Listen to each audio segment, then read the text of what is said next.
जय माता दी दोस्तों, कैसे हैं आप सब। दोस्तों बात कर रहे हैं 24 और 25 जून की कि ये 2 दिन मकर राशि वालों के लिए कैसे रहने वाले हैं। इन 2 दिनों में मकर राशि वालों को क्या खुशखबरी सुनने को मिल सकती है, किन बातों में इन्हें सावधानी रखनी चाहिए। तो इन 2 दिनों का राशिफल जानने से पहले हम इन 2 दिनों का पंचांग जान लेते हैं। 24 जून 2025 दिन मंगलवार रहेगा। आषाढ़ माह कृष्ण पक्ष की चतुर्दशी तिथि जो रात्रि 7:02 तक रहेगी। उसके बाद अमावस्या तिथि प्रारंभ हो जाएगी। रोहिणी नक्षत्र रहेगा जो 12:55 तक रहेगा। उसके बाद मृगशिरा नक्षत्र प्रारंभ हो जाएगा। चंद्रमा 11:46 तक वृषभ राशि में है, फिर मिथुन राशि में आ जाएंगे। अभिजीत मुहूर्त का समय रहेगा 11:55 से 12:51 तक। राहु काल का समय रहेगा दोपहर 3:52 से 5:37 तक। अब बात करते हैं 25 जून की। 25 जून 2025 दिन बुधवार रहेगा। आषाढ़ माह कृष्ण पक्ष की अमावस्या तिथि जो शाम 4:04 तक रहेगी। उसके बाद शुक्ल पक्ष प्रारंभ हो जाएगा और गण योग रहेगा जो सुबह 6 बजे तक रहेगा। उसके बाद वृद्धि योग प्रारंभ होगा। मृगशिरा नक्षत्र रहेगा 10:41 तक रहेगा। उसके बाद आद्रा नक्षत्र प्रारंभ हो जाएगा। चंद्रमा मिथुन राशि में रहेंगे। राहु काल का समय रहेगा 12:23 से 2:08 तक। 25 जून 2025 यानी बुधवार के दिन आषाढ़ माह की अमावस्या तिथि रहने वाली है और आषाढ़ मास की अमावस्या तिथि को बेहद ही पुण्यदायी माना जाता है और इस दिन पितरों की शांति के लिए और देवी देवताओं की कृपा प्राप्त करने के लिए पूजा पाठ भी किया जाता है।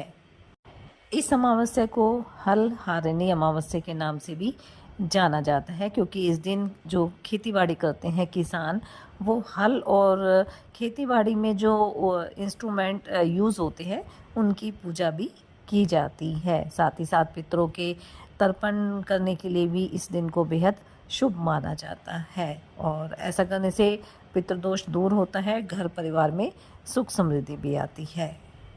तो इस दिन आप पूरे विधि विधान के साथ अपने पितरों के निमित्त श्राद्ध और तर्पण करें। साथ ही साथ इस दिन माता लक्ष्मी और भगवान विष्णु की पूजा अर्चना भी करें। ओम नमो भगवते वासुदेवाय नमः मंत्र का जाप करें। शाम के समय अपने घर के मुख्य दरवाजे पर सरसों के तेल का दीपक जलाएं। इससे जो नेगेटिव एनर्जी है वो घर में प्रवेश नहीं कर पाएगी और एक पॉजिटिव एनर्जी घर में बनी रहेगी। इस दिन पीपल के पेड़ में भी आप जल अर्पित करें, दीपक जलाएं और उसकी परिक्रमा करें क्योंकि आप सब जानते ही हैं कि पीपल का जो वृक्ष होता है उसमें पितरों का निवास माना जाता है, देवताओं का भी निवास स्थल माना जाता है। इससे पितृदोष भी शांत होता है। वैसे तो इस दिन किसी भी पवित्र नदी में स्नान करना शुभ माना जाता है, लेकिन ये सभी के लिए संभव नहीं हो पाता है। तो आप अपने घर में ही जल में गंगा जल मिलाकर स्नान करें और अपने पितरों का श्राद्ध और तर्पण करें। अपने ही सामर्थ्य अनुसार आप गाय, कुत्ते, कौवे, ब्राह्मण या जरूरतमंद को आप भोजन करा सकते हैं। साथ ही इस दिन अगर आप महामृत्युंजय मंत्र का जाप करते हैं एक माला का ही, तो इससे आपका स्वास्थ्य अच्छा रहेगा, समस्त रोगों से भी आपको रक्षा प्राप्त होगी और इसे खेतीबाड़ी से संबंधित भी माना जाता है। तो इस दिन वृक्ष लगाना भी शुभ माना जाता है, खासतौर से पीपल, आम, बरगद, अशोक, नीम जो भी आप लगा सकते हैं वो वृक्ष आप अगर लगाते हैं तो इससे भी एक पॉजिटिव एनर्जी आपके जीवन में आएगी। साथ ही अपने सामर्थ्य अनुसार इस दिन आप दान अवश्य करें। छाते का दान, वस्त्र का दान, दाल, अनाज का दान, जो भी आपकी सामर्थ्य है वो आप अवश्य करें। इससे भगवान विष्णु की कृपा दृष्टि आपको प्राप्त होगी और आपके जीवन में सुख शांति भी बनी रहेगी। इस तरह ये छोटे छोटे उपाय भी आप कर सकते हैं। साथ ही जो भी करें अपनी सामर्थ्य अनुसार और अपने पूरे मन से करें, तभी आपको उसके लाभ की प्राप्ति होगी। तो चलिए बात कर लेते हैं ये 2 दिन मकर राशि वालों के लिए कैसे रहेंगे। ये 2 दिन मकर राशि वालों के लिए अच्छे रहेंगे क्योंकि इन 2 दिनों में गजकेसरी योग भी बनेगा। चंद्रमा मिथुन राशि में प्रवेश करेंगे और जहाँ मिथुन राशि में पहले से ही देवगुरु बृहस्पति विराजमान है और दोनों ग्रहों की युति होगी तो गजकेसरी योग भी बनने वाला है।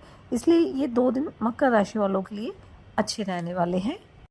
इन 2 दिनों में आप अपने कारोबार में भी किसी योजना की शुरुआत कर सकते हैं, जो आपके लिए अच्छी रहेगी। बस आपको ध्यान ये रखना है कि जो भी निवेश करना है, जो भी कागज़ी कार्रवाई करनी है, वो आपको ध्यानपूर्वक करनी है। किसी भी काम में आप जल्दबाज़ी ना करें, बड़ों की सलाह लेकर करेंगी, तो आपको अच्छे खासे लाभ की प्राप्ति होगी। आपको आपकी इनकम को बढ़ाने के जो भी सोर्सेज़ हैं, उन पर पूरा फ़ोकस करके चलना होगा और अगर कहीं निवेश किया है, तो अच्छी तरह से जाँच-पड़ताल कर लें। क्योंकि अपने कार्यों को लेकर या अपनी योजनाओं को लेकर जितना आप सावधान रहेंगे उतना ही समय आपके लिए अच्छा रहने वाला है। विद्यार्थियों ने अगर किसी प्रतियोगिता में भाग लिया है तो उसका रिजल्ट आ सकता है और जो आपके पक्ष में ही रहने वाला है। नौकरी पेशा लोगों के लिए भी 2 दिन अच्छे रहेंगे। आप अपने कार्य को तय समय पर पूरा कर पाएंगे। कोई मित्र भी आप कोई काम को लेकर आपको कोई सलाह दे सकता है, तो आपको उसे ध्यानपूर्वक सुनना है। दाम्पत्य जीवन सुखद रहेगा। जीवन साथी से कोई सरप्राइज़ गिफ्ट मिल सकता है या घर परिवार के सदस्य भी आपके लिए कोई सरप्राइज़ प्लान कर सकते हैं और इससे घर परिवार का सभी का सहयोग आपको मिलने वाला है। अगर आप किसी नई नौकरी के लिए प्रयासरत हैं या आपने अप्लाई किया है, तो वहाँ से भी आपको कोई अच्छी खबर सुनने को मिल सकती है। सामाजिक क्षेत्र में अगर आप जुड़े हुए हैं तो आपकी छवि निखरेगी, आपकी जन समर्थन में भी इजाफा होगा। अगर आप प्रॉपर्टी डीलिंग का काम कर रहे हैं तो कोई बड़ी डील फाइनल हो सकती है। बस अच्छी तरह से जो भी कागजी कार्रवाई है वो आप ध्यानपूर्वक करें। प्रेम संबंधों के लिए 2 दिन अच्छे रहेंगे, किसी तरह की कोई समस्या नहीं है। स्वास्थ्य को लेकर भी कोई परेशानी नहीं है, फिर भी अपने खान-पान का ध्यान रखिए। जैसे अब मौसम चल रहा है उसमें बेहद ज़रूरी भी है। साथ ही अगर आप किसी यात्रा पर जा रहे हैं तो वाहन का प्रयोग थोड़ा सावधान रहकर करना है, ताकि आपको आगे चलकर भी कोई समस्या ना हो। अगर आपका कोई काम लंबे समय से रुका हुआ था तो वह इन 2 दिनों में पूरा हो सकता है। पैतृक संपत्ति को लेकर कोई परेशानी नहीं है, लेकिन फ़िलहाल कोई भी नई बात आप ना उठाएं तो आपके लिए ज़्यादा बेहतर रहने वाला है, क्योंकि इस दौरान कोई भी कानूनी मामला आपके लिए समस्या बन सकता है। इसलिए फ़िलहाल शांत रहें। आने वाला समय आप उस तरह की कार्रवाई करेंगे तो ज़्यादा अच्छा रहेगा। किसी से कर्ज़ लिया था तो उसे भी आप काफ़ी हद तक उतारने में सफल रहेंगे।